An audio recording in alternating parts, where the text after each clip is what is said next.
Coming soon to a theater near you.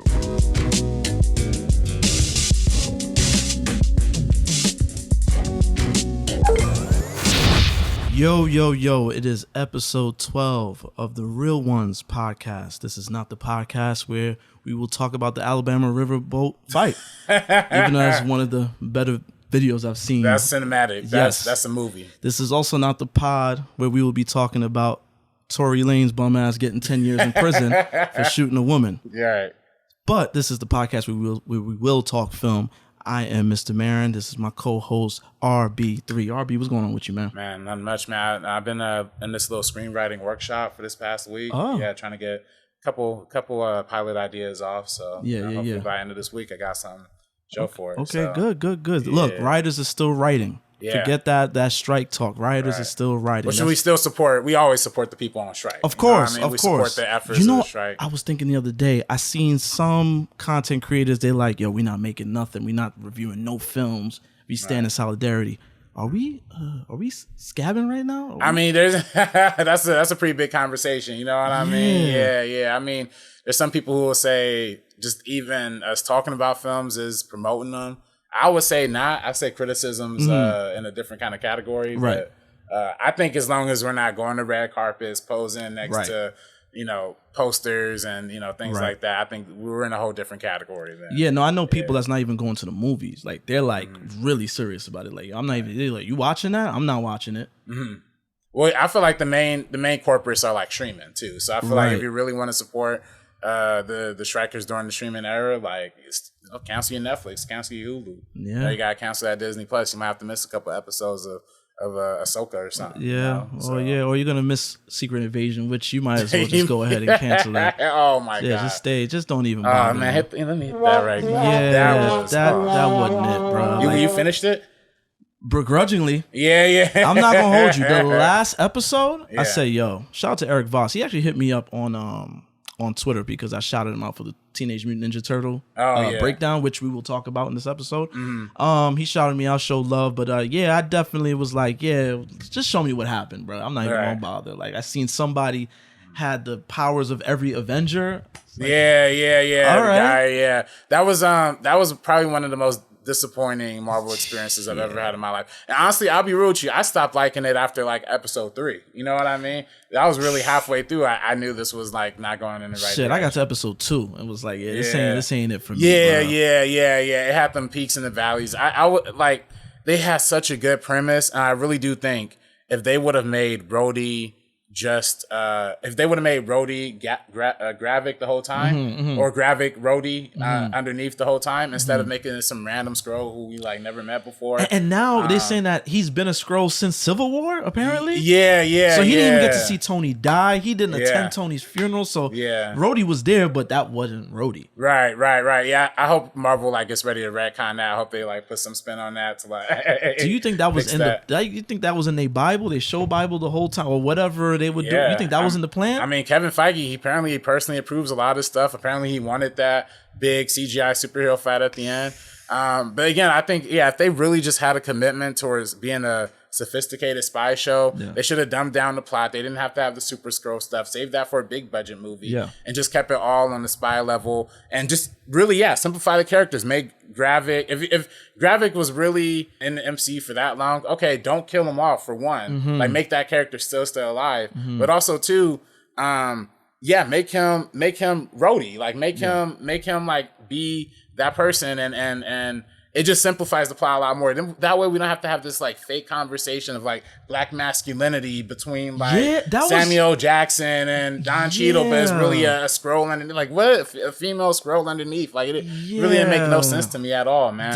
That wasn't. And I seen some people's point. I was like, oh yeah, you could tell it's feminine from this scene. I was like, what are we doing, bro? Right. Where is this going? Right. Yeah, he was written terribly. Like, it was just, why was he acting? If this was a Skrull since 2016, why does he just start acting differently in this show? Like, just in this particular one. It's bad directing, bad writing, everything around. Exactly. Yeah, should have got 0% on Rotten Tomatoes. I know it got an 8. Give it a 0. Wait, bro. It was 8? trash. The last episode got an 8% on Rotten Tomatoes. From even the breakdown that I skipped, it wasn't good. So it's a good thing. It was like, all right, man. Like, it's a good thing I skipped that. But You know, yeah, but you know, I'm still going to the movies. You know, we just had a huge wave of excitement with Barbenheimer. This is one of the rare times, I wouldn't say rare. Meme culture really did play a huge part in this moment because everybody's doing the whole Barbie Oppenheimer mashup and stuff like that. As a matter of fact, when I went to go see Barbie, I seen these guys, clearly they were not there to see Barbie for real. They were leaving the theater and they were just like, oh man, now we got to go sit through 3 hours of Oppenheimer. So it's like the memes brought them in the theaters. Right. But it was crazy too because it's a legit event. Like I went to go see Barbie. Now, y'all know, if y'all listen, I was excited to see Barbie with or without my daughter. But, you know, I took her, you know what I mean? I went that Saturday morning. It's the way to do it. Yeah, you know, but I went to my secret AMC spot, you know. If you pay attention to the episode, you know I ain't gonna tell you the secret spot. But I went to the secret spot and it looked like they went to Party City and got like decorations. They had like, you know, pink fringes all over the place. Nice. I seen the women in the staff was not wearing the AMC outfit. They were wearing pink, like dolled up. They were dolled up. Nice. And there was a lot of girls there, you know, a lot of young girls there, a lot of beautiful little young girls. I see a little 3-4-year-old. I was like, all right. Okay. She had a little pink fit, had a little jelly on her face. You know, kids are messy. You know what I'm saying? But she matched the fit. You know what I'm saying? And it was dope to see. It's been a while since I've gone to the movies. I remember going to the movies as a kid and seeing like, whenever a big movie was coming out, you would see like they kind of outfit the theater for the moment. You know what I'm saying? So it's been a while since I've seen that. I haven't done that in a while. You're right. Yeah. So it was like, you know, I went and seen that and that was not a kid's movie. I'll tell you that. Barbie, oh no. Barbie was not a kid's movie. It was very good. Let me just start out by saying that I loved the film. It actually stuck with me longer than I expected it to. Like I was sitting there for like 3 days like, yo, should I go see this again? You know what I'm saying? And shout out to Greta Gerwig because even when she got the gig, I was like, this is a big director.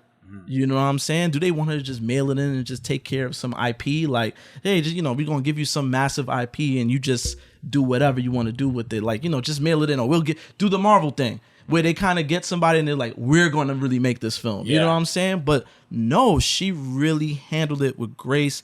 It got a little heavy at times. Oh, yeah. It got heavy. You know, my daughter is 9 years old. She's at that age where she's understanding things. And I'm having conversations with her about, you know, gender roles and things of that sort.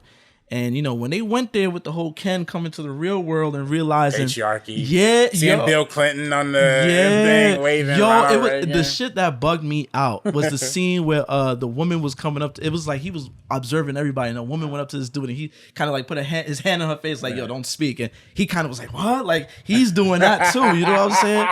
That was so surprisingly good. I did not expect to enjoy Barbie the way I did. Yeah, no, it was definitely a heavy surprise for me. It was one of my favorites of the year so far. And shout out to, it was funny when we were at CinemaCon, Greta Gerwig came out on stage and like talked about like the whole process of writing it because she wrote it with her husband Noah Baumbach. You know, if you know Noah Baumbach, he's done excellent films like Marriage Story. You want to talk about heavy? I watched Marriage Story once. That's like a horror film. I can't watch. Nah, that there was an argument, and I couldn't watch it again. It's too real. Noah Baumbach. He goes real on his movies. Squid in the Well, a lot of stuff. So they and you know they're husband and wife. So they were writing the film together, and Greta was already hired for the gig. Yeah. But by the time they had finished the script, I guess Noah Baumbach was like, you know, I'm kind of feeling like maybe I should maybe direct this, and Greta's like, nah, heck nah, like I'm already here. This is my movie, like that kind of stuff. So you could tell, like even from a male perspective, it had that male co-writing. You could tell it had like a heavy that perspective, but still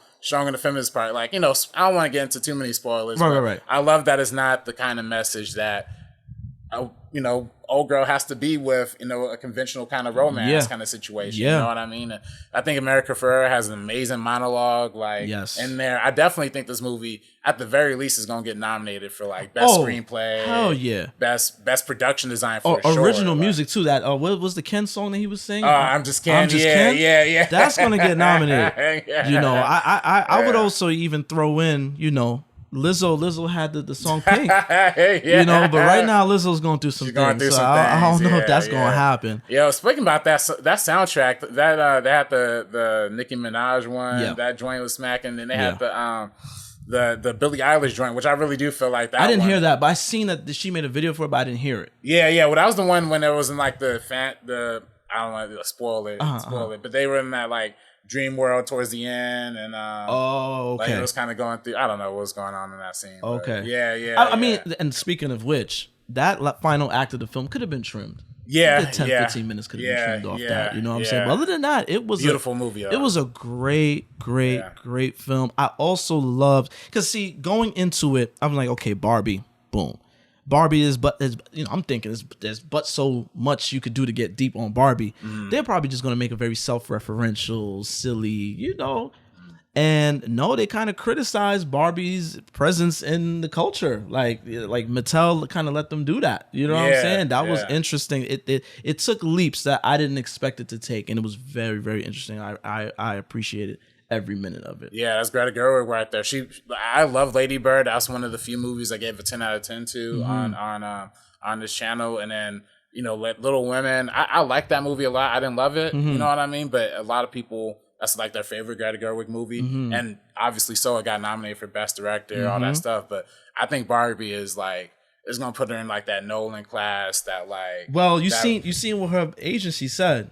I think they was trying to get her back for the second film before this film came out. They was like, nah, we're gonna wait to see what this one does. Yeah. Today's price, like like that shit. Yeah. Price. No, it's a dub. Like she is going to chase the bag next, and as she should. She did a thing. All her movies are different. That's another thing about her. Like she has range. You know what I'm saying? And I am really a believer now. Yeah, she's almost kind of like in that Ryan Coogler class of like doing a small independent film first as your first feature, and then going on to do the bigger budget, like medium budget. Like he did Creed, she did Little Women, and now this mega blockbuster. Yeah, I'll be excited to see if she does a Barbie 2, or if she just goes her own way. You know what I mean? If she does like a whole Barbie trilogy on some.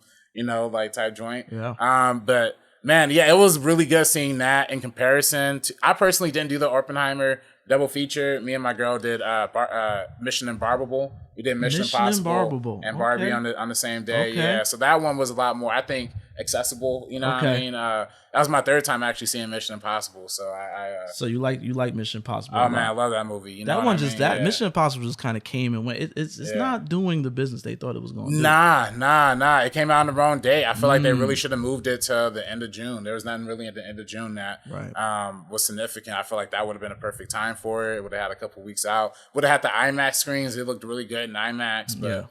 Unfortunately, it just went that way. But. Yeah, well, unlike Mission Impossible, Barbie did rake in $1 billion.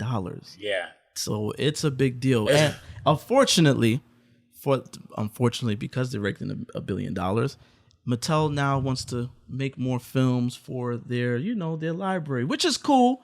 I'm not mad at that. But one of the films is a Polly Pocket film directed by one Lena Dunham. Yeah, we're not fans of Lena Dunham over here, man. She is the peak mediocrity, if you ask me. You know what I'm saying? Very problematic too. Remember the whole OBJ? Oh yeah, thing? Definitely remember. How black man? How dare you not recognize me? Right. Yeah, get her up out of here. Yeah, she did a couple other crazy things that was out of pocket. Yeah, the same thing. They're gonna definitely start chasing the bag with like. Trying to do these I feel like they're gonna always trying to have these studio square offs now. Like they're always gonna have a prestige director come out with a biopic same weekend as, because I feel like they're definitely I definitely feel like there's gonna Polly Pockets. There's more like I think they just talked about doing a Monopoly movie recently. You know what I mean? You know how Hollywood gives it up, bro. Right, Hollywood, they see a formula and they're going to milk it to death. Right. Death. We've seen that with Marvel. Shared universe, now everything. Conjuring got a universe. You know what I'm saying? I mean, which is cool. Like, the Conjuring movies are fun, but it's like not everything. They tried with the Dark Universe with Universal. Yeah, and that came and went so fast. Yeah. I mean, you started it with Dracula Untold, which come on. Right. And then, speaking of Tom Cruise, Mission Impossible, The Mummy was terrible. And then there's a moment in the Mummy where everything is a wink at something in the universe. They walking through this Dr. Jekyll, you know what I'm saying? Russell Crowe's Dr. Jekyll, and then somebody looks to the side, they see a skull. That's Dracula's skull. It's like, calm down. Just build the universe, you know. And then you already know it's DC, you know. That came and went. But I gotta say though, shout out to Zack Snyder. He gave the retweet to Blue Beetle when trying to promote that movie, trying to give that a little extra push. I feel like that's gonna get his little fan base. Let me ask you something. Are you gonna go see that Blue Beetle movie? I'm gonna watch it. because I met the director a couple times. Okay. I saw him at CinemaCon, and I got a picture with him. And we also partied together at the Latino International Film Festival. Okay. So he's a really cool dude, and I'm rooting for him as a person. That's nice. That's really nice. I'll stay home. That Blue Beetle stuff is not. It does nothing for me. I'm sorry. It just looks. I mean, I know James Gunn said that character is going to be in DCU, but it just looks like another dead end project. Like these dead end DC projects is like, I'm not wasting my time, man. Like, what is it? Superman Legacy is the real first. I'll see y'all then. As of right now, I'm good, man. Because what's going to probably end up happening, he's going to end up just becoming a side character, and then everything that they established in the Blue Beetle film is probably not going to be canon. Right. You know what I'm saying? So I'm good on that. It's so funny, man, because it got George Lopez in there, and I know George Lopez had some controversy recently. Yeah. He had a podcast that was on Bill Burr, you know Bill Burr, that comedian's network, and he blew up on this other like Latino comedian about like not helping other. That was so crazy. Like I kind of feel like when you're watching the Blue Beetle trailers, they're not even showing them as much as they would like to, which is like crazy to me. But I feel like George Lopez got a certain place in my heart, man. When I was a kid, I watched that George Lopez show. I watched all that joint, but you know. I mean, it came on when I was about to go to sleep. You know, Nick and Knight. Yeah. See them on the trampoline jumping around. I was like, all right, it's time for me to go to sleep. Right, you know what I'm saying? But George Lopez, no, he is funny. He is funny. Yeah, my dad, he's genuinely funny. I remember one time, I think he had a special on either HBO or Showtime. My dad was watching it. It was like, he's funny, but what's going on right now with him and the other Latin comedians? It was like Paul Rodriguez was one of the comedians. Like, he's an asshole. Like, you know what I'm saying? So what's going on with him right now is not a good look. And you're right. I know he's in the film, but I didn't notice they don't really put an emphasis on him in the promotion. And I feel like if this was like literally a year ago, it would have been like George Lopez. Of Blue course. Beetle, you know, of course. Which is, I really do wish they would market that movie a little bit more, just for the fact of it being like the first major Latino superhero film. And that's crazy how they doing them dirty. It's just like, we're not going to market this film. Like, that's the crazy part. I'm like, y'all are just not even hiding y'all biases at this point. You know what I'm saying? They're like, if it ain't Batman, we ain't pushing this. Because you see when The Flash was coming out, like I told you, I was telling people I was going to go see the new Batman movie because they was promoting the hell out of that. But man, I mean, look, I'm not going to go check it. I'll check shout out to Eric Voss again. I'm gonna check out the breakdown. That's the most I'm gonna do. I'm kind of good on that. You know what I'm saying? But this again, going back to Barbenheimer, the second film, Blue Beetle taking out Orphenheimer's IMAX screens. Well, come on, man. What's going on? You know what I mean? That's what us film nerds are caring about. Like us Nolanites are like, come on, Blue Beetle, why y'all knocking out our IMAX? Speaking of Oppenheimer, you know what I'm saying? That was that's a fun, it was a fun, feel-good film about the man that created the bomb that killed like 250,000 Japanese people. That's a feel-good film. You know what I'm saying? I went to go see that shit early in the morning because I knew it was 3 hours. I know I was texting you before I went to go see you. RB told me it was going to be boring. Let me tell you. That was my first reaction. He told me it was going to be boring. So I prepped myself. Drank some Red Bull. Shout out to Red Bull. Drank some Red Bull. Went to the Chinese theater at 10 in the morning. It was bloated. It was a bloated film, but it was a lot, man. It was a whole lot of film. There's a lot of people in that movie. How you watch like Spike Lee joints and you see them, you're like, yo, damn, this person was this person. And it's like early in their careers, it's like they're not big names yet. No, these is big names. These are Oscar winners. Oscar winners. Oscar winners for best lead actor. Yes. In the movie for 5 minutes. Like they just got paid scale to do this shit. You know what I'm saying? Like it's like every white guy picked up the phone for Nolan in Hollywood. It was like, oh, you need me for 2 minutes? I'm there. I seen Rami Malek. I was like, what the hell? Basically winked and nodded at the camera. I was like, yo, Jack Quaid. There's a meme going around of what's his name film with Leonardo DiCaprio sitting up. That was literally me in the theater. I was like, oh shit, that sounds like I was really excited. Gary Oldman. Yeah. Plays Truman. Pops up and plays Truman. Who that was great. If I Gary Oldman is like, I want to say top 2 or 3 for me actors. I know him. So it was like when I saw him, I was like, oh shit. And there was a lot of people I was talking to about it after the fact. It was like, I didn't know he was in the movie. I'm like, yeah, that's Truman. Yeah. You know what I'm saying? Casey Affleck, like nobody's talking about that. Casey Affleck. Yeah. Colonel Pash. I haven't seen him since that little allegation stuff. Yeah. They let him get low. They did. Well, it's crazy because he had the allegations and then he won the Oscar. So it was like they didn't, like he was like already too in the public spotlight with it. Wasn't Nate Parker going through things at the same time? Yeah. 2015. All this 2015. Yeah. I ain't gonna lie though, Manchester by the Sea. I don't know if you saw that. I didn't see it. Is that good? Tough movie. Tough, but it's Who directed that? Was it Affleck that directed it? Ben? I don't know actually. I think it's I don't know who directed it. I don't even want to guess, but he killed. That was a movie that was like heart-wrenching to watch. Really? I could definitely see why he would win the Oscar for that movie. Okay. Yeah, for sure. I'm hate to say it, but I'm gonna check that out. I'm gonna check that out. But yo, Oppenheimer, man, everybody was in it. Yo, like I said, it was bloated. But so much made sense in that second half. It was like I was just connecting the dots to what was going on. One of the Safdie brothers. I'm looking at one of the dudes. Benny, I'm like, yo, he looked familiar. Right, it's one of the Safdie brothers, and he plays like a major character. You know what I'm saying? This is a movie that he's gonna not direct anymore. He's going full-time actor now. Really? Yeah. Because of this movie after working out with Nolan. Okay, cool. Cool. And shout out to Listen, Nolan, you already know what you're getting with Nolan. It's a visual treat.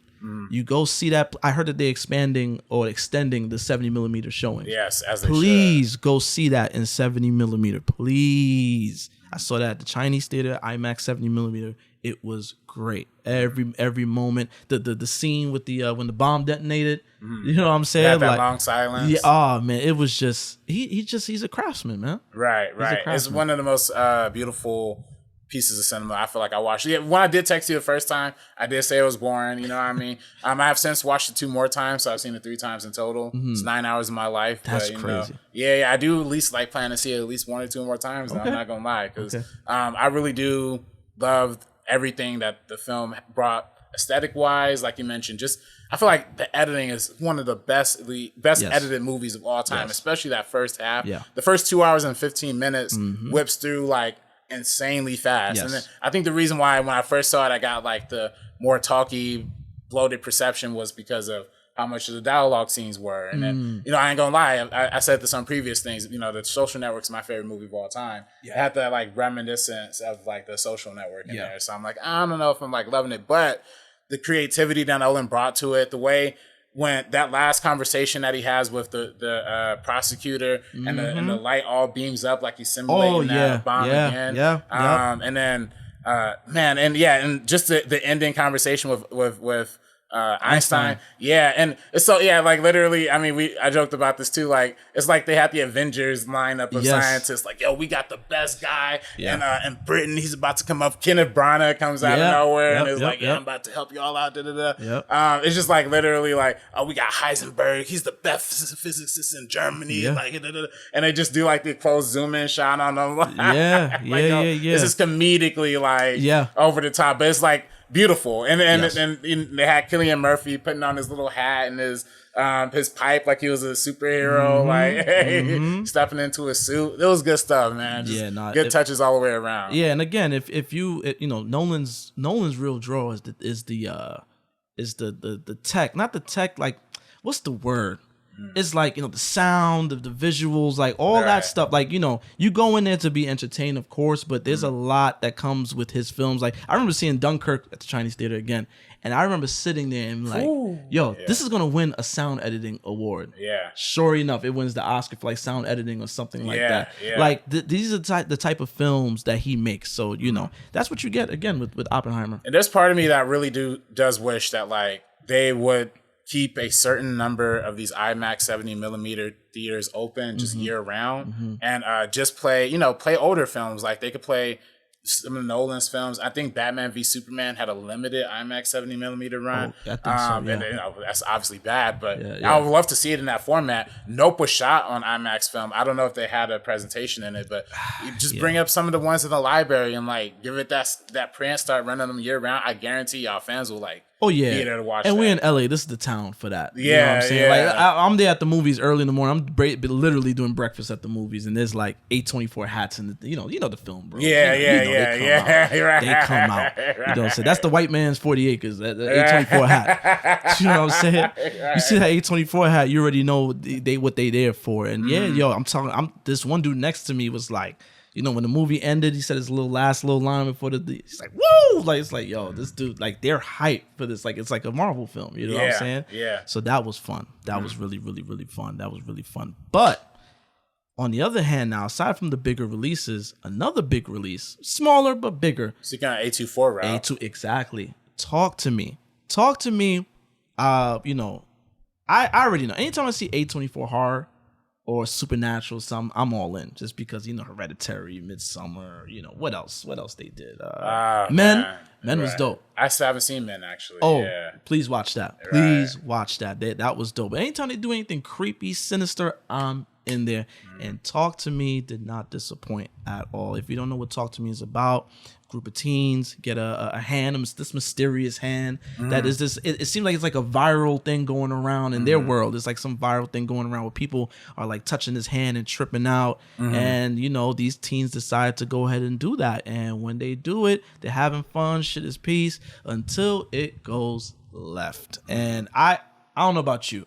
I'm big on, you know, what they call it, allegory, not allegories, you know, something when it's supposed to mean something else, right, metaphor, yeah. So I'm thinking, I started thinking about drugs immediately. Yeah.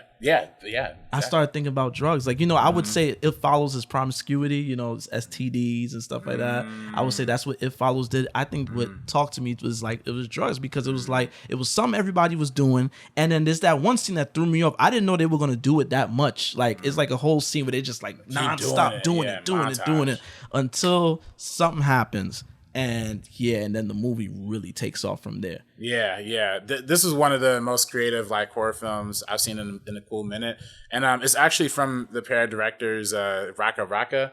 They're YouTubers. Yeah, former YouTubers. Yeah, so like, and they've been, you know, I think they've written this feature like mad long ago, like trying to been getting it made for like a cool minute. So it's the classic setup of all the horror films of like, we gotta somebody's dealing with grief, like we gotta overcome this grief situation. But then like you said, it just goes in a completely different direction. And it's just the fact that like the drug culture makes it's such a good metaphor because it's so encouraged. Like they keep like hyping it up, like, yo, let's keep going, keep going for more. Like that's the scariest part about it.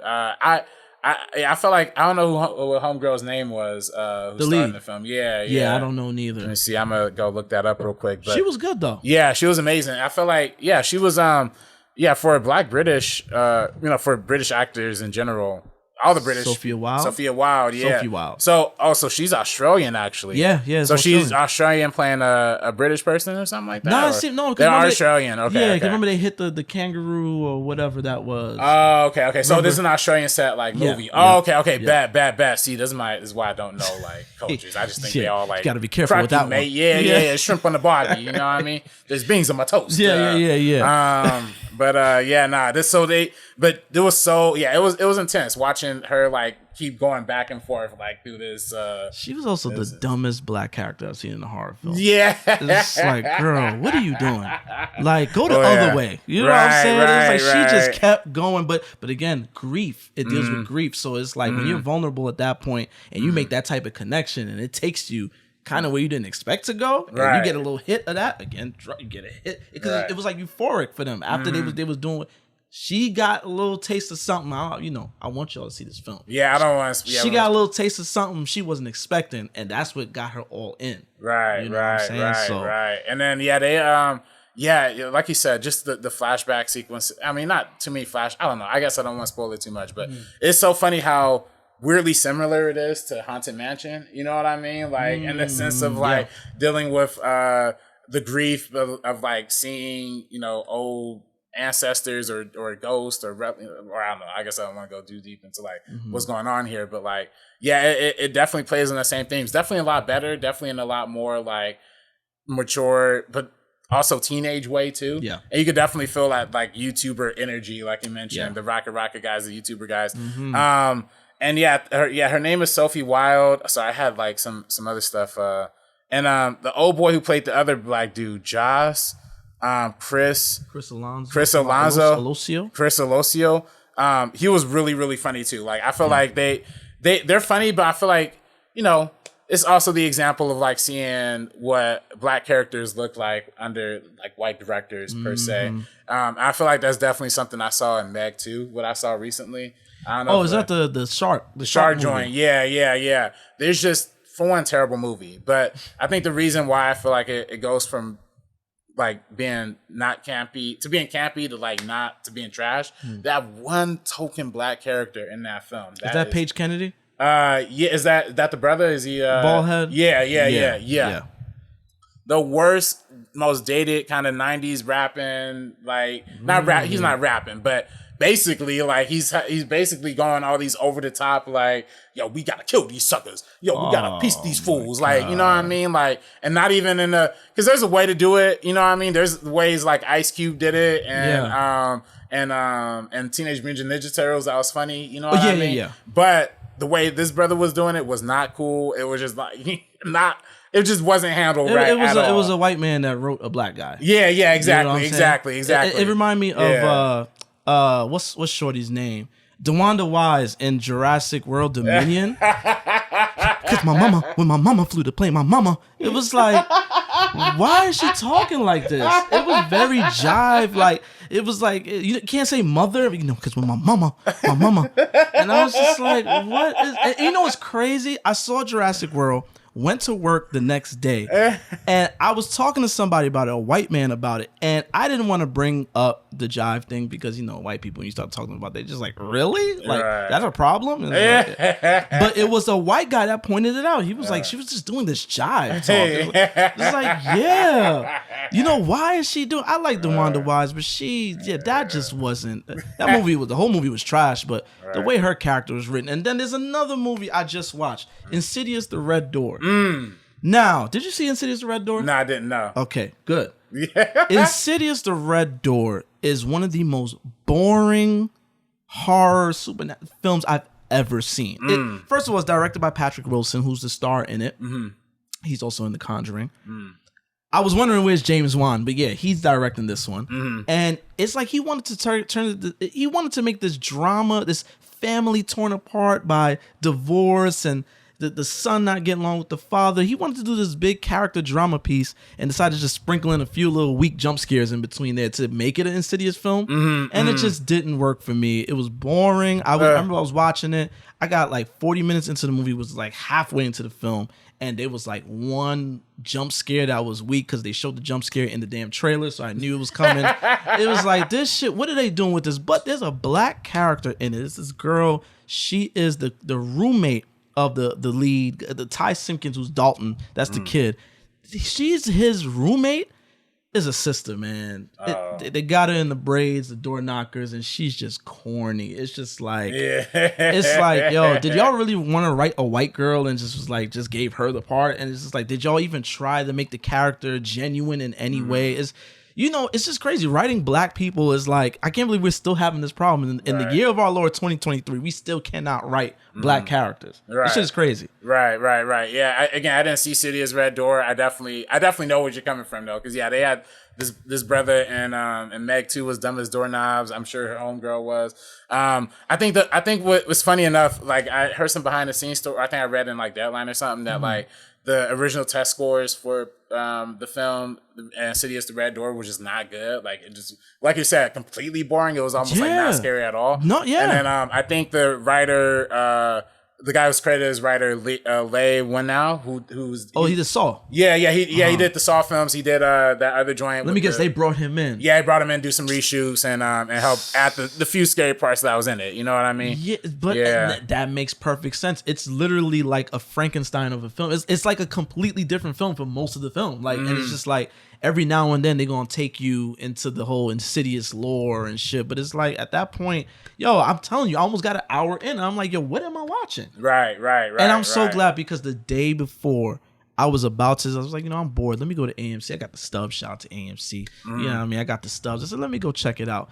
But when you illegally stream stuff, it pops up when it goes digital, and it just happened to go digital the next day. And I was like, oh, good, I'll watch it at home. Bro, I tried to watch a movie twice. Right.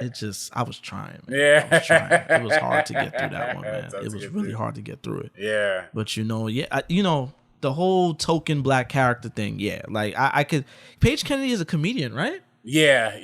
Whenever you see comedians are casted and shit like that, they're black, right? Oh, please believe you're gonna get them to do. It's gonna be meaningless. It's gonna be paper thin. Yeah. The other big problem with the Meg too is literally like all the good stuff they put in the trailer isn't really until the last 20 minutes of the movie. Like, see, man, this is what they stop doing that, man. That's how they lure you in. But when I seen the shark in the teaser, when I seen the shark get out the water and chow down on T-Rex, right, on some Deep Blue Sea shit, just came and snatched the T-Rex. I was like, all right, man, this shit is some bullshit. Yeah. As a matter of fact, tomorrow is random. Tomorrow is actually the 5th anniversary since the original Meg came out. It came out August 10th. Yeah, which is so fun. This year in particular is all 5 years after. Like Warner Brothers has a bunch of movies that came out in 2018 that they're pushing out movies like this year. Like Aquaman 2. I think they might have pushed out Aquaman 2 now I'm thinking about it. But Aquaman 2 was supposed to come out 2023.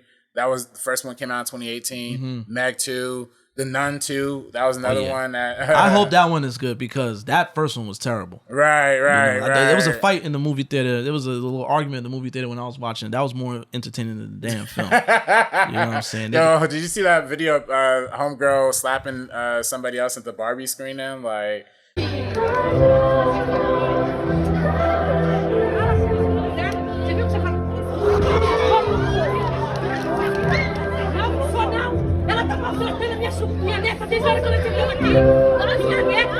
You know what?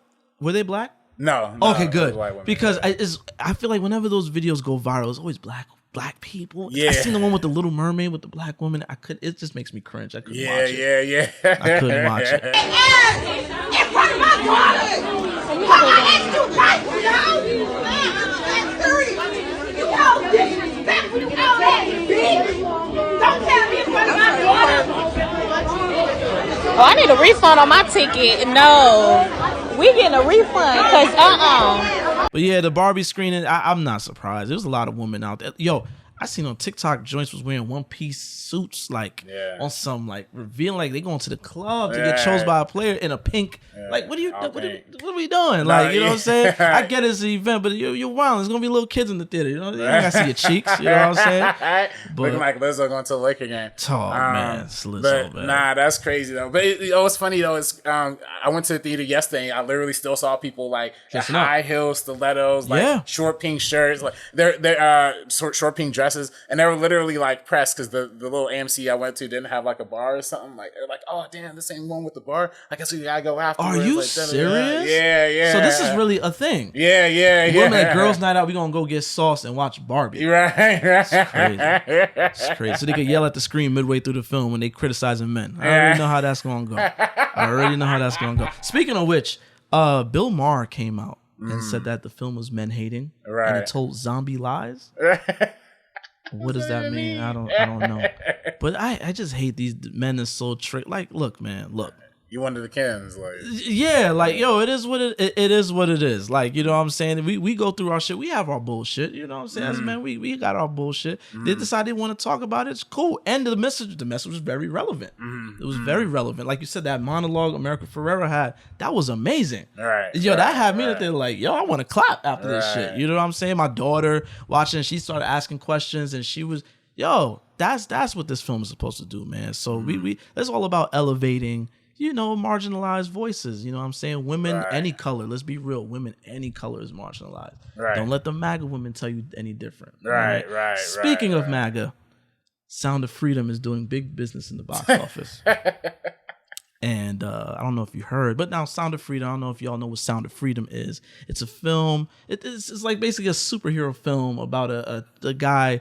It's not a superhero film literally, but it's like this guy, stopping child trafficking. He's like saving children. It's based on a true story. It's a white guy that does this, and he specifically chose Jim Caviezel to play him because he played Jesus. He said that. And he has some very interesting political ideals, you know, QAnon, you know, all those conspiracy theories, all that. So much so that the people that's going to see the film, they're getting on TikTok and they're saying AMC is sabotage. They don't want this message to get out. The air conditioning's turned off. Yeah, they turned off all the air conditioners. AMC is sabotaging this film while the film is going on to make millions and millions of dollars. So you know what these MAGA types, facts don't matter to them. Right. The numbers literally show that the movie is doing big business. The movie is also utilizing this platform that you basically pay it forward. Like you pay. So you pay to like you basically pay. A lot of people pay ahead of time, and then that way the distributor ends up buying whole theaters out and giving away free tickets essentially. So the way that I know, the way I've seen a lot of people seeing this movie is through churches. Yes. Like when I went to the theater, back in June, I think, to see or the end of June, to see something, or it might have been early July. And a lot people were either seeing Indiana Jones. Yeah, it was early July. People were either seeing Indiana Jones or Sound of Freedom, but more people were there to see Sound of Freedom. Like people like the overlap from Sound of Freedom were people going to see Indiana Jones type joint. So yeah, they literally so it wasn't July because it came out July 4th. But they it came out July 4th? Yeah. So that plays right into the Patriots is coming out. Right. Yeah, I think it plays into the QAnon thing, plays into the Facebook grandma. Like I literally, my grandma came talked to me the other day. Was like, so what about the Sound of Freedom? I'm like, nah, you don't hear about it. She was like, is Oprah and them really trying to bury it? Like, da-da-da-da. See what I'm saying? See this propaganda y'all putting out there, man? Because I'm looking at TikTok and it's like all these videos. This one woman got a video in the theater and she's like, it said that this movie was sold out and look at this theater, it's empty. And it's the commercials before the trailers. Right. So clearly, lady, you went into the movie before the trailers even started. Okay, yes, it's sold out. Nobody is there yet. So stop trying to push this property. You know what I'm saying? Like, what are y'all doing? Right. And then, you know, again, the film deals with child kidnapping and so on and so forth. And it was just announced that one of the financiers of the film was arrested for child kidnapping. So, Sound of Freedom. Go see it if you want to. I know. My one of my boys. Well, you know, somebody I know. He's cool. He's super religious. He said, I saw it 5 times. It is amazing. Right. And I said, cool. I'm not gonna go see that film. Like that shit just turned me off. Like, when the promotion is clickbaity bullshit for political at that, I'm good. Yeah. That to me was one of the reasons why I didn't like that movie. I don't know if you remember that movie, The Hunt. That was they supposed to come out, then the conservatives got real mad. That was the joint. That was the Blumhouse film. Yeah. That was supposed to come out, and when the world got shut down. I watched it. I watched that. I watched that. Yeah. That was definitely another like clickbaity like type marketing campaign against you. But you know, remember, didn't Trump come out against it? That's exactly. I ain't gonna front. That's what made me watch it. I was like, let me see what's pissing him off. But then when I saw it, I was like, oh, I see what they're doing. Right. It's just pretty much a normal standard like movie. It's not even really anything political. It's not that deep. It's not that deep. But I definitely think there's with Sound of Freedom though, I think it was crowdfunded, I think, for the most part. So even though like he was the biggest donor, I think, to the film, the guy who got trafficked, there was, I guess, other donors involved. I guess the weird part that a lot of people, you know, point to is the fact that it was shot in 2018 and produced by 20th Century Fox. The clearest, really? Yeah, it was original. But somebody else put it out. Angel Studios put it out. Yeah. So what happened was 20th Century Fox did it. But then they got bought out by Disney literally within months in 2019. So then Disney didn't want to release it. Disney didn't release a lot of 20th Century Fox films. So they just ended up selling off a bunch of them. That's how it ended up in the hands of Angel Studios and ended up getting remarketed and repackaged in the way that it comes out now. So a lot of people were thinking there's some QAnon deep, like, the government's trying to suppress it. You know, the big celebrities trying. Nah, it's really just corporate money changing, like going wrong, you know. But it still ends up the distributor bought it for, I think, what, 25 million or something like that. Okay. And it ended up making like 168 million currently right now. So it's a hit, but I haven't seen it. I don't care to see it. You know what I mean? Yeah. Me neither. I'm gonna be real with you.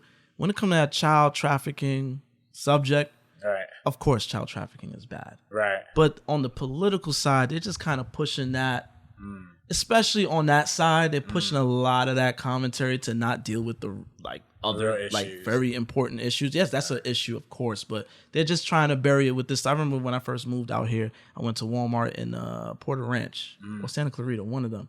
And this is guy in the front of Walmart. He's like, yeah, we got to stop this. Whoever was the DA at the time, we got to, lock down on this child trafficking thing. I got kids. I'm like, yeah, sure. Let me sign up. And it's like he's talking to me, and I guess when he seen I was about to sign, it got good to him. He's just like, because George Soros is trying to do this. I was like, never mind. Take your pen. Never mind, because I already knew this is now some right wing loony shit. I am not subscribing to it. I hear you, but see, you lost me with that. So this movie just falls in there with that. So I'm just leave the traffic child, the child trafficking, rescuing. I'm leave it to Liam Neeson. You know what I mean? Give it to Taken. You know what I mean?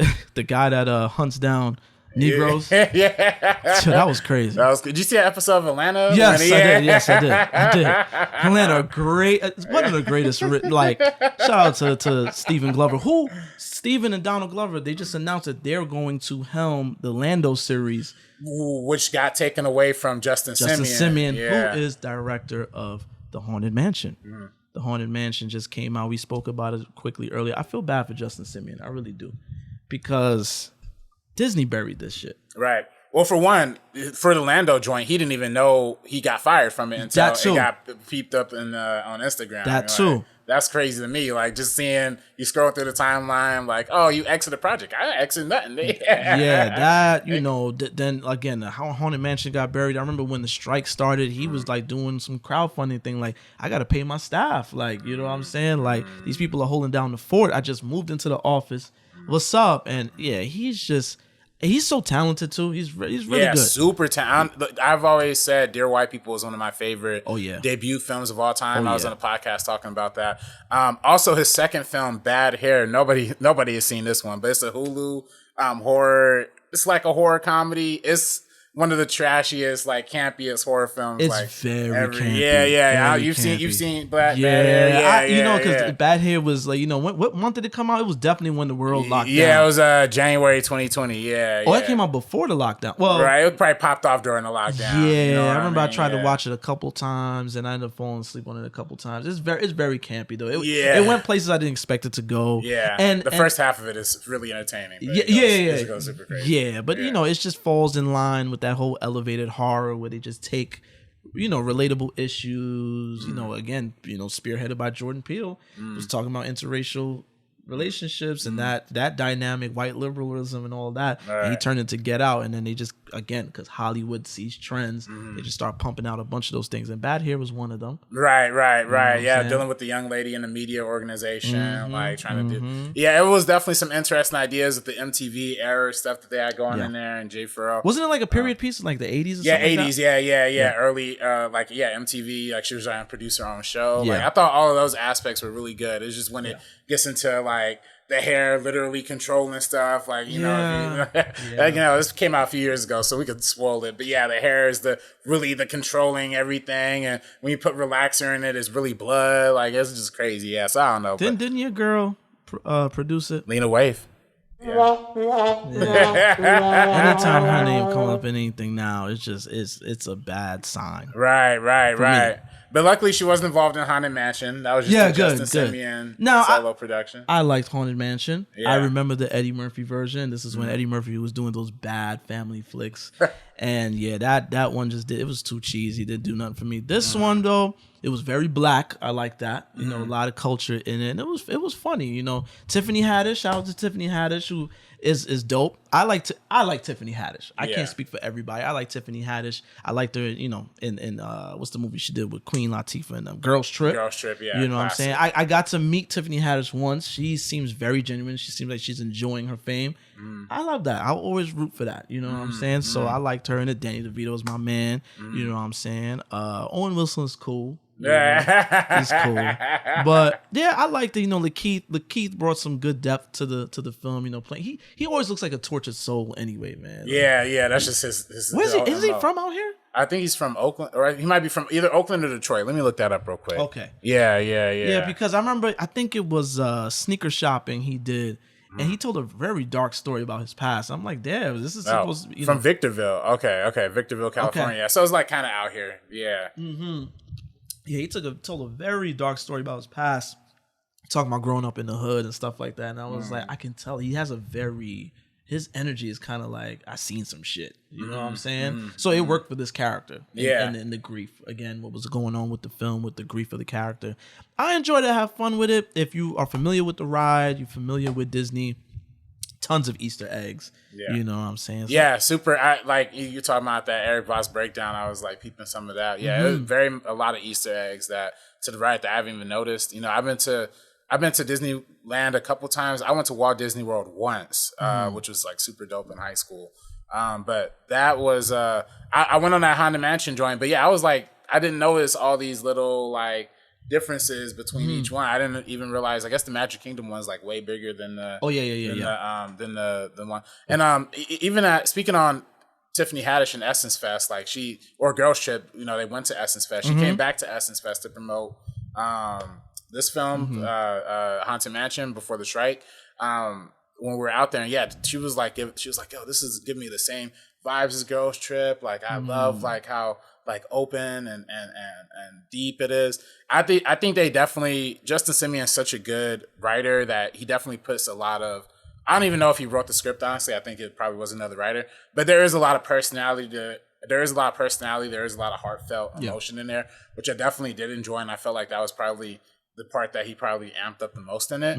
I liked it because of that. I also like Tiffany Haddish too. I met her in person too, but I just thought, man, this film has I feel like this film has too many characters, man. I feel like there was so much going on for like so little. It was just, I don't know. It got so much. It was such a big film for a concept that really could have been a lot more stripped down. I think it would have worked a lot more. Yeah. And meanwhile, too, though, I feel like the Eddie Murphy version were just leaned a little too goofy. Yeah. And I feel like that was the problem there. But I felt like if they would have, like, it was also simpler too, which I enjoyed that. If it would have been Eddie Murphy version. Yeah, Eddie Murphy, yeah. If it would have been Eddie Murphy simple, but like with Justin Simeon's serious, like natural touch, I felt like it would have been a good movie, a better movie. Yeah. But I just felt like it didn't really get that. It wasn't funny enough for me. It wasn't scary enough for me. It just kind of felt like 2 hours. You know what I mean? For me personally. Yeah. No, but, I have fun. I have fun with it. I saw it with my daughter. Again. Okay. So how'd she like it though? Like she liked it. Okay. She liked it. You know, she laughed. We have fun with it. And when it comes to Disney films, I don't really give it. I don't put too much on it, you know what I mean? Like unless it's really like glaring, like the issues are like glaring, right? You know what I'm saying? Right. It's like I gotta say something about this, but it was good. I heard the ending was supposed to be much darker. Really? Yeah, it has a nice. I ain't gonna spoil it for y'all. It got a nice little ending. It's Disney. It's gonna wrap it up in a nice little bow. But yeah, I enjoyed it, and I honestly. I want to see Justin Simeon do something big again, because like I say, he's just been dealt a bad hand lately with just a lot of stuff that's been going on with the industry. Right. Yeah, he's a really talented director, UCLA graduate. Even Dear White People, the show, I never peeped it out, but a lot of people really like it too. Yeah. But again, that movie is one of the best movies I've seen in a cool minutes. So. And that was and I remember seeing the pitch, the trailer for the GoFundMe that he of one of those. It was the Kickstarter. Yeah. And I remember being like, oh, this is timely. We need this. You know what I'm saying? I went to the movie to see it opening day. I was excited. Everybody in the theater was excited. That was like you said, one of the better debut films like I've ever seen. For sure. Super talented. For sure. Speaking of, we spoke of Disney, Hulu, and all that stuff. Right. You had a classmate that just had a film drop. Yeah. And that same Hulu. It's funny. Hulu has a lot of original horror programming that's like either short films from 20th Century Digital or that's what they call it, a little like spin-off studio that's like Hulu exclusive. Either short films or they do like full features like on horror. like on, like Halloween. Yeah. Like, I know, I think it's called Hulu-ween. And that Matt Green, who worked for, he used to work with me at that one joint. He produced one of the shorts on there called Appendage. Really? It's ended up going to like Sundance, and Hulu picked it up, and it's part of their Hulu-ween, like one of their seasons. Okay. And then shout out to Matt Green. Yeah. They're doing a feature of it. I guess he's not involved in the feaed version of it, but like he was involved in the short film version of it. Okay. But yeah, that's it's really cool. But speaking of Jagged Minds, I don't, for Kelly Callie, it was I went to USC. We went to USC around the same time. Mm-hmm. She's a very talented director. Her first feature is actually on BET Plus or BET Her, and it is called Thank You. Sorry, sorry, my bad. Let me get her first feature up real quick. Her first feature is I'm Fine, Thanks for Asking, which is like this really nice, like, short film. Not short film, it's a feature film, but dealing with this mother, like, trying to raise, like, her daughter, like, by herself. She's, like, roller skating around town. Very beautiful, independent feature. So she got the opportunity to do this Hulu horror film, that's dealing with queer identity, I'm guessing. Yeah, let the people know what the film is about. Yeah. It's called Jagged Minds. It's about a young lady. She thinks she's dealing with like dementia or early onset dementia, where she's kind of having like some memory loss issues. She ends up meeting another young lady who thinks she's helping her out with the issues, but there's really something deeper going on there. It's crazy. It's interesting. It's like a Memento type of movie where you don't really trust the narrator all that much. Yeah. But it's taken to a much more like thrilling, to a much more like thriller aspect, at least. You know what I mean? And we spoke about elevated horror earlier, and this definitely takes the toxic relationship situation and kind of adds a little supernatural thriller kind of situation going on there. Yeah. And I'm gonna be honest with you. Yeah. I don't know if it worked for me. Yeah. I think I read reading up on the film. I read that it was a short originally called The First Date or something like that. Right. And I think, as you know, when you expand a short, it don't always work. It doesn't work as well. You know what I'm saying? I feel like now you start to fill it with just a bunch of exposition and stuff, which the script did not allow for any flow. Really, it was a lot of exposition and a lot of explaining. Characters that pop up in the film that serve no purpose. Only to just be like, hey, well, hey audience, this is happening. You know what I'm saying? And it was. Again, the concept was dope. I see where they was going with it, but it got a little almost campy. It's definitely like a lot of head scratching moments in there in the beginning. That first date when they just kept looping in that one segment, that to me was but it was funny in the sense of like getting to see what was different in between each take and kind of knowing like something is a little off here, something is a little different. But yeah, it is I definitely feel like it dives into like we've been talking about this whole episode, like the idea of like, I guess there isn't really an idea of grief, it's more of just like dealing with something. This young lady has mad toxic relationships. Like, she's dealing with it from her boss, you know what I mean? Like this new person who she's dealing with, her friends are like even not like the most reliable. Like homegirl who's like what, like Kim or whatever. Yes. And another thing, I'm not a fan of. There was no chemistry between none of the actors in this film. For me, I did not buy that anybody was in a friendship or relationship with anybody. It literally looked like it didn't even seem like they did table read. No disrespect, like I'm not trying to, you know what I mean? But it just was very. I don't know, man. It's like these people met each other for the first time and it was like action. You know what I'm saying? Like even the antagonist, the protagonist was good. Was it Macy Richardson? Yeah. She was good. She was good, but the girl that kind of got her in the loop, she was, when I say comically, like her cursing her out and all the wild shit that was happening, it was a few times I had to chuckle a little bit. It just felt like a campy. It just felt like a TV show. Lowest key, it felt like I was watching a Lifetime thriller. No disrespect. I'm just, it just, Shannon Woodward. She didn't do it for me, man. It was, I could not buy her as the antagonist in this film. Yeah.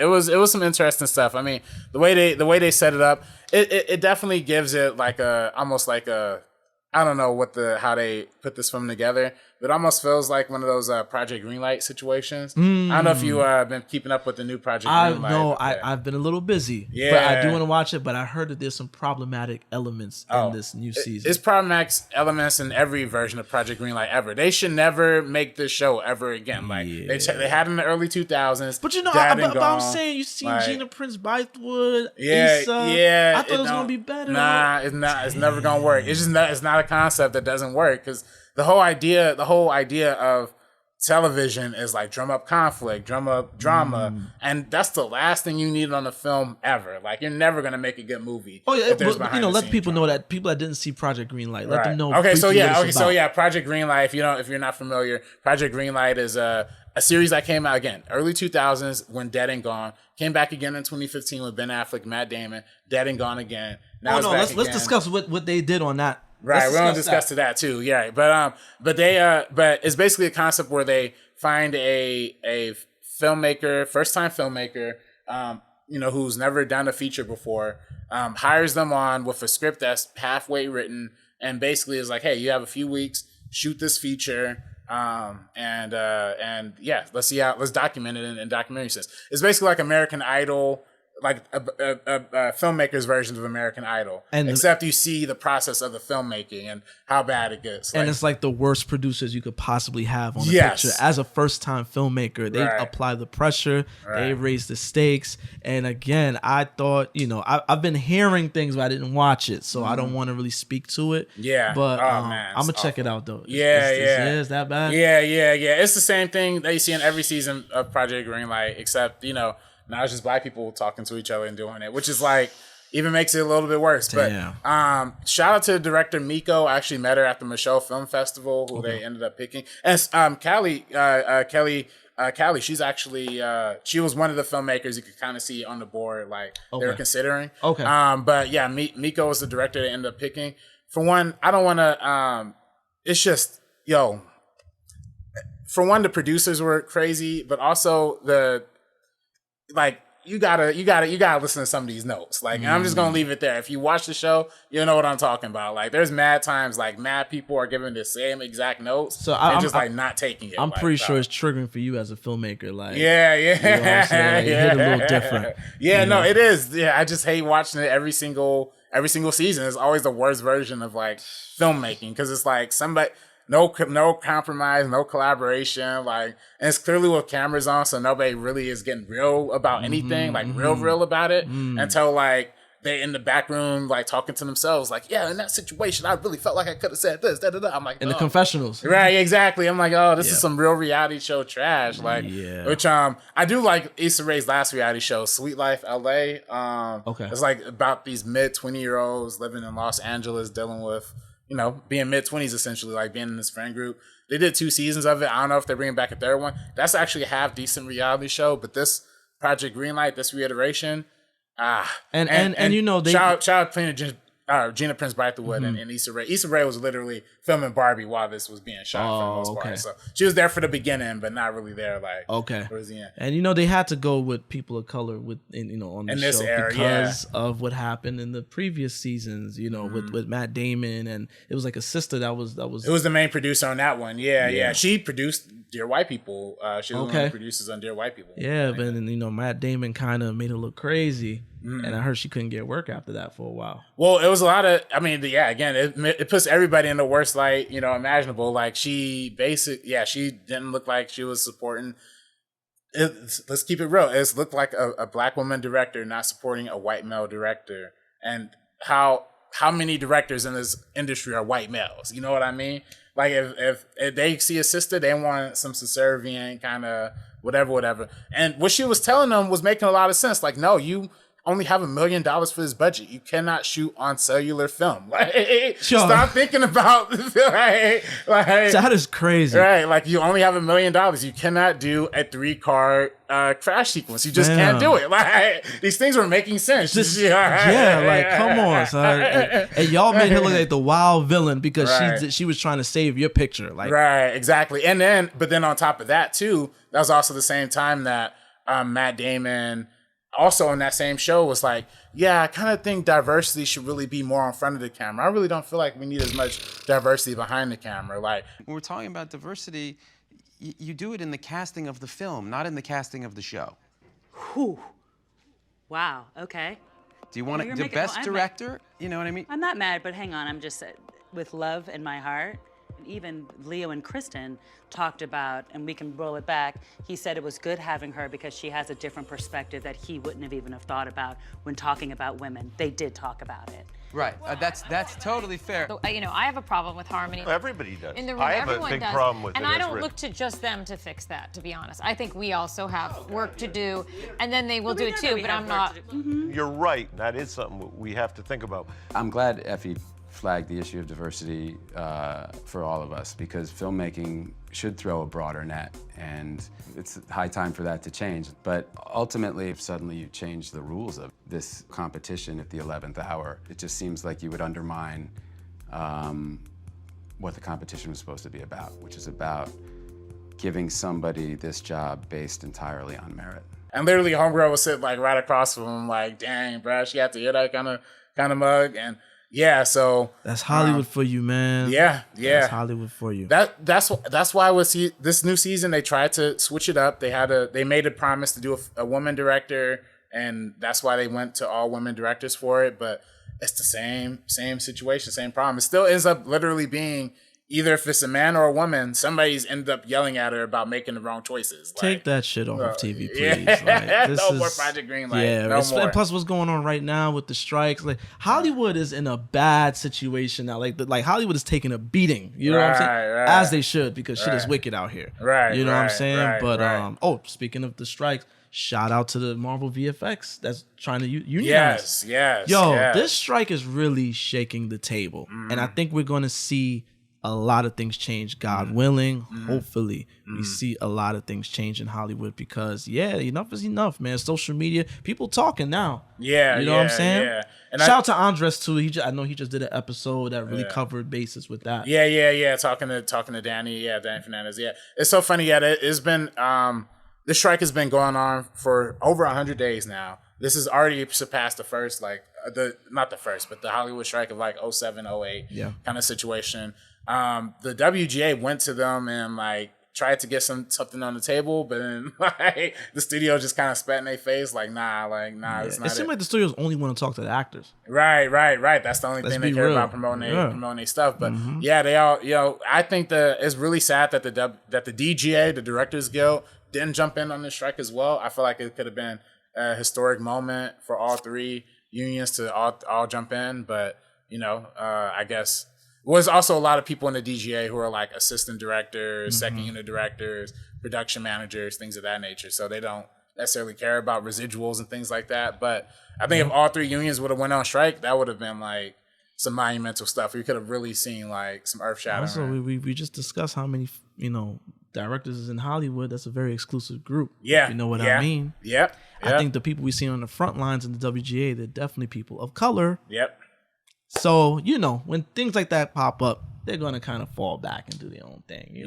Stay quiet. Yeah. Let them figure it out. You know what I'm saying? Yeah.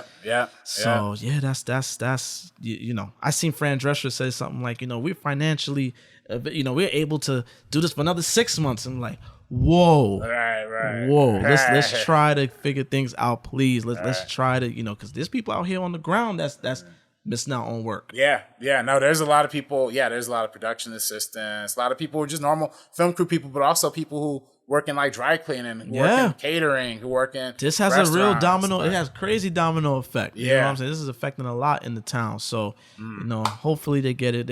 I heard that September is back on the, that's a projected time span. So we're in August.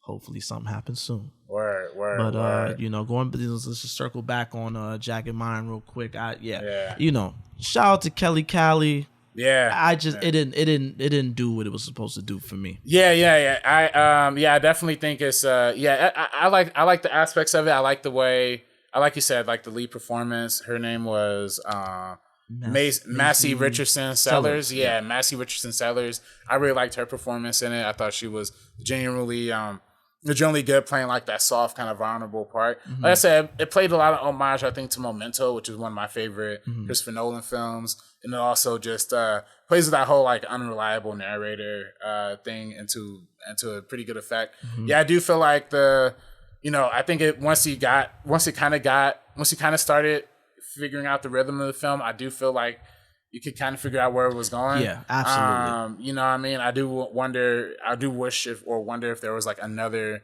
twist or something in there that could have like spiced it up a little bit. Yeah. But it was interesting. You know what I mean? Hulu got some interesting original movies that's been coming out lately. I don't know if you saw that Flamin' Hot joint that came out. I watched the trailer for that film right after I finished Jagged Mind. It was just a little later, so I was like, I'm gonna check it out. Though. It seems like you've seen it though. Yeah, I have, yeah. It seems like a very genuine, you know, I live in LA now. I'm kind of tapped in with the Mexican culture. It seemed like a very genuine, like a love letter to the culture. Yeah, you know what I'm saying? Yeah, definitely. Directed by Eva Longoria, and it definitely it's about the guy who helped the creation / the marketing of the Hot Cheeto. A lot of people will go out and dispute of whether or not he actually made the Hot Cheeto or not. Some people say he didn't.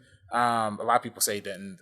I guess the Cheeto company says he didn't. Oh, wow. But like, they clearly approved everything that was in I was just about to film. say that. They approved it. I seen like they're in the film. Like right. So like they definitely so he didn't do it, but we got to make some money. Right. Yeah, I think the whole thing is like he helped with mainly like the branding and like the marketing of it and helping sell it to like Mexican American communities and things like that. So Latino community. So it's a good film. It really does. It goes through a lot of. It's very stylistic, which is surprising for a first-time director. There was shots I seen and I was like, oh, I see a dolly shot. Oh, I see this. Oh.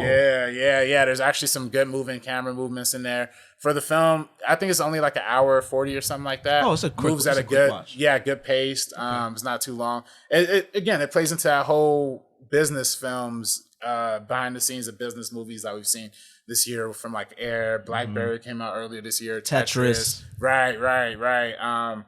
Mad at these movies. Even Gran Turismo to some extent is in that same vein, which I also saw too, and I really enjoyed as well. I'm gonna check that out. Yeah. That was another one, man. I wish we we already did talked about video game movies, but I wish we could have been able to see that beforehand. Yeah. But that was it's another great video game adaptation. I think I have an interview with the guy who the movie's based on, Han. I don't even want to mispronounce his last name. But the guy who they did the movie based on, got an interview with him coming out, Geeks of Color. Oh, nice. Real soon. Yeah. Nice. All right. Yeah. That's what's up. What's up. Is there anything else you looking forward to seeing? Man, coming out the rest of this year, honestly, nah. I mean, I'm probably gonna see Oppenheimer a couple times again. You know what I mean? Like I mentioned. And I don't know. Is there anything else like really coming? I don't even know because they're pushing out a lot of the real good movies. Yeah, well, I know I'm gonna go see Last Voyage of the Demeter. Right. You know, speaking of, we spoke of the Dark Universe earlier. You know, I was excited for that. You know, because I do like the Universal horror films. Like I collect a lot. You know, I own them. I used to watch them on. You know, back in the day when AMC used to show really old movies, they used to have like this little marathon for Halloween. I used to run those films and stuff like that. So I'm looking forward to seeing that one. You know, everybody know the Demeter. That's the ship that Dracula came in on, starring Corey Hawkins, who played Dr. Dre. Straight Outta Compton is celebrating the 35th anniversary today. The record. Oh, really? Hey, that's what's up. We in Compton. Let's go, baby. Let's you know, Corey Hawkins is a good dude. Really soft hands. I shook his hand one time. He's really soft hand. Yeah, you know. Shout out to Corey Hawkins. Good guy. He's a good guy. You know what I'm saying? So I'm looking forward to that. I'm trying to think what else. You know, did we talk Ninja Turtles yet? Or Ninja Turtles? We mentioned it briefly. That was I love that movie. Yeah, I when I was a kid during the whole Ninja Turtle wave, you know, back in the day, had the toys, watched the cartoon, saw the movies, even that terrible third one in Japan, whatever they that was trash. But the new movie, shout out to Seth Rogen, and this is why I always say people that love the source material, if they can adapt it, it's always with love. Sonic, to a degree, Mario, you know, all those the people the Spider-Verse people. Yes, they all genuinely love the source material, so they're doing. I mean, you could even say, you know, I mean, people might say no, but the last Halloween trilogy, you know, they loved it. I don't know if they really got it, but they loved it. I like where they took it. I like all three movies. I like all three. I liked all three. Really? Yeah. All three. Because they took it places. Yo, I love them. Okay. You know, I remember when the movie came out, I threw up a meme. I was like, yo, David Gordon Green, after this movie, I put up Michael Jordan holding up the three fingers with the Michael Myers mask. Like, yeah, all three of them slapped for me. Oh man. My opinion. Wow. You know what I'm saying? But that's different. Yeah, no, whenever people that love the source material do it, it always comes out great. The kids, the fact that they got actual teenagers to play the turtles, that made such a difference. There's a scene in the film that I was like, really, and I think I told you before when we talked about the blackening, I'm not a big laugher in the theaters. Like, I'll chuckle, you know. And then when I rewatch it, it's like, oh, this was funny. But the scene where April was recording them, and it was like, oh, yo, we outside. Yeah, that killed me. That was hilarious because they were really being annoying, you know, Gen Z teenagers. And they said that the process in recording it, they let them all record together and they just let them go. Like, go ahead. Like, they said they threw in some of their banter in between sessions in the film. It just, chemistry. Again, what didn't work for Jagged Mind worked here. This is chemistry at work. You could tell everybody was in sync. This was fun. The music was great. Yeah. You know, my daughter is, you know, again, I went to go see it with her. She knows I'm in the car listening to De La Soul, Tribe Called Quest, and all of that music was in there. It was such a feel-good film and just funny, fun. It was silly. Again, Seth Rogen is dope. Everybody that was involved with this joint is dope. The animation, the fact that they took what looked like concept art and made it like it looked like concept art. I love the hand drawn details that you saw. I love it. It definitely was very much paying homage to Into the Spider-Verse. Yes, which they even admit as much, like this movie is kind of taken from that. I call it perfect imperfections. Like that. Yeah, the way you can see the smoke clouds like have little squiggly lines in it, the backgrounds like not fully drawn out, just kind of like penciled in. Yeah, I think it's great. Dude, the way the humans look. Fuck ugly. Like, they look disgusting. You look, their eyes are like slanted and like their noses don't even make sense. It's just so funny. And then they cut back to the cute little turtles. You're like, oh, okay, let's see what's going on here. I loved what they did with this one, man. I really enjoyed this film. I'm gonna be honest with you, man. I think I'm buying this and Barbie on 4K when it comes out. Oh, really? Yo, when I say I'm stepping out of the theater, I'm adding the film to my collection. Barbie and Teenage Mutant Ninja Turtles is definitely getting added to the collection, bro. Like, that's some of the best films I've seen this year. In Spider-Verse, of course, but that goes without saying. It's funny, between Spider-Verse and this Teenage Mutant Ninja Turtles movie and the Transformers movie, it's been a lot of like 3 New York kind of set, hip hop heavy, superhero movies. The culture, man. You know we are the cradle of the culture, man. New York City, man. We keep it. Our films is valid. You know what I'm saying? Everything about our art is valid, man. Come on, we keep it real out here. Y'all not keeping it real out here, man. What you mean we not fake keeping with it real? it, man? Nah, man. But nah, that was super fire. Ice Cube was hilarious. The super fire joint was some of my favorite. Yeah, some of my favorite lines in there. The whole beginning with John Carlos Exposito's Baxter, which his character if you know his character, way goofier, turns into a fly. I thought that's where that was going to go. Basically, right? Well, yeah, his son. That's his son. Yeah. But just like. It was surprisingly heartwarming. Like in the beginning, you seeing these dudes like come in, taking in this stuff. They went to levels in this movie that they honestly didn't need to go to for an animated film. I really do feel like between Across the Spider-Verse, Teenage Mutant Ninja Turtles Eternals, which was surprisingly good. If I kind of clowned it ahead of time, but I actually was really surprised by how good it was.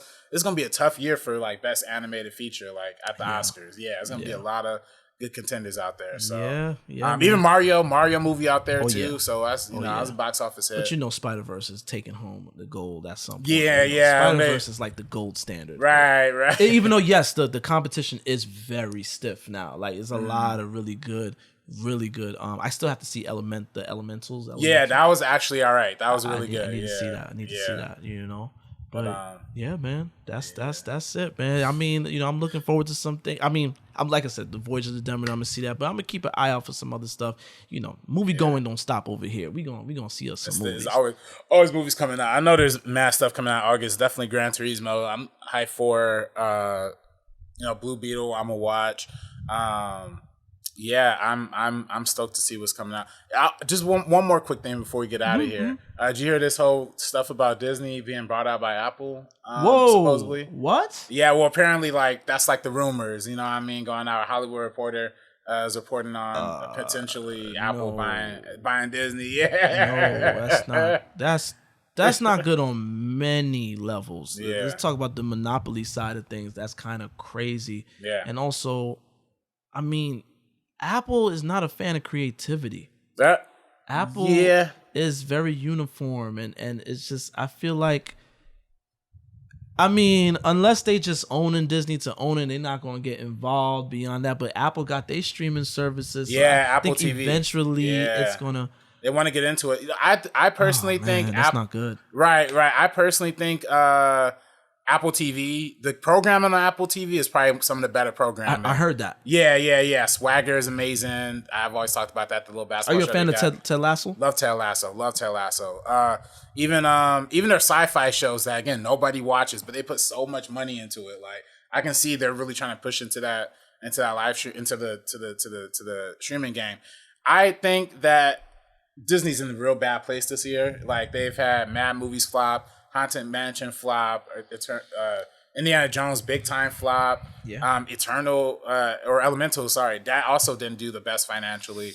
Mad movies, just kind of came and went. Ant-Man, 3 flopped as well. So they got a lot of flops on the movie side. Their Disney Plus numbers ain't looking good. Yeah. Park attendance has actually been some of the lowest. Post-pandemic. I mean, it's even looking like pandemic numbers right now. Mm-hmm. So it's like with the world open, it's not doing good. Yeah. So they need to lower them damn prices. That's what. Yeah, that's exactly. So they, Apple. If there is one company that got the money and the market cap to pay for Disney, it would be Apple. I think this article says their market cap is 2.8 trillion, where Disney's is literally 10 times the size as Disney. So they can swallow up Disney and not even blink twice about it. Yeah, this is crazy. Yeah, it's a different game. Crazy. Different world. Tech companies owning the studios. Well, let's hope this just remains a rumor. But then again, Disney need that bailout. You know right. What I'm saying? No, exactly. I don't, if it gets to Hollywood Reporter, I feel like that's valid. It's getting up there. So it is valid. Yeah. They put out the Disney TV hardware. Yeah. Well, exactly. We'll see that the hardware, and people were talking about that Visions, using it for content for Visions Pro. Get content for Visions Pro up in there, like, oof. You have some VR 360 Avatar 4. You know what I mean? Like, James Cameron got the full 360 Pandora experience for you. Jeez, this is getting crazy. But let's see, man. Hollywood is in a funny situation right now, so there's a whole lot of shit going on, but. Hey man, that was episode 12. You know what I'm saying? It's good to catch up with y'all. We took a little, what we do. We pop up when we pop up, but we're gonna come at y'all soon. You know what I'm saying? So I'm Mr. Marin. You can find me at MrMarinKnows. MrMarinKnows. Also follow Real Talk Film Society on Instagram. REEL Talk Film Society on Instagram. RB, let the people know where you're gonna be at. Oh yeah, you can follow me on Twitter and Instagram at Director RB3. If you watching on YouTube, subscribe to First Cut. We got some good reviews coming up. I just got my Mission Impossible review up recently. Gran Turismo review coming up soon too. So yeah, it's some good stuff. And also follow us on TikTok too, First Cut TMO. Yes. And on same thing as Instagram. Yo, the new logo, fire. Oh Fire. yes, the Fire. new logo. Shout out to my boy Hector and RB3, who they don't even know each other. They're 3,000 miles apart, but they don't even know. They just collabed. You know, they brought the vision to mind. You know, the logo's out there, the logo's fire, and this is just, you know, we rebranding. This is the new direction we going into. We letting y'all know where we coming with it. You know, the colors, all of that. You know, we ain't no half stepping. Don't come up in our comments talking that bullshit, cause we are on it. You know what I'm saying?